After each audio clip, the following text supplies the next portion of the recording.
ជំរាបសួរដល់ពុកម៉ែបងប្អូនទាំងអស់គ្នាឥឡូវនេះខ្ញុំបានមកដល់វត្តពីខ្លងស្ថិតនៅក្នុងភូមិព្រៃស្មាច់ឃុំរកាស្រុកក្នុងខេត្តពោធិ៍សាត់ហើយពេលនេះគឺថាមកដល់ពីភ្នំពេញភ្លាមបាទមកដល់ភ្លាមគឺថាចូលវត្តសិនអត់ដល់ផ្ទះទេបាទដោយសារមានការនឹកវត្តជាខ្លាំងហើយធ្លាប់រស់នៅយ៉ាងយូរឆ្នាំដែរនៅវត្តពីខ្លងយើងនេះបាទហើយពេលនេះខានចូលវត្តយូរឥឡូវវត្តរបស់យើងនេះស្អាតមែនទែនណាបាទ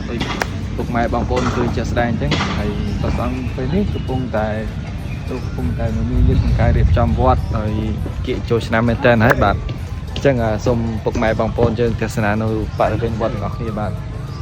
តើប្រហែលឆ្នាំចុងក្រោយនេះវត្តរបស់យើងនេះរីកចម្រើនប៉ុណ្ណាបាទអញ្ចឹងចូលឆ្នាំខាងមុខនេះបងប្អូនអាចមកលេងកម្សាន្តតាមសប្បាយរីករាយបាទហើយសង្ឃឹមថាបងប្អូនទាំងអស់គ្នានឹងបានមកចូលរួមទស្សនារំលែកកម្សាន្តនៅរដូវកាលចូលឆ្នាំនេះបាទអញ្ចឹងយើងមានរបាយជាព្រៃផ្សេងជាច្រើនបាទហើយចង់បញ្ជាក់ជូនបងប្អូនទាំងអស់គ្នាថាវត្តយើងនេះគឺថាឥឡូវនេះគឺថារៀបចំហើយបាន70%ឬក៏80%ហើយបាទអញ្ចឹងកុំឲ្យថានិយាយគាត់ដល់ដដែលអញ្ចឹងខ្ញុំនឹងថតវីដេអូជាក់ស្ដែងពីបរិវេណវត្តព្រៃខ្លងរបស់គ្នាបាទអរគុណ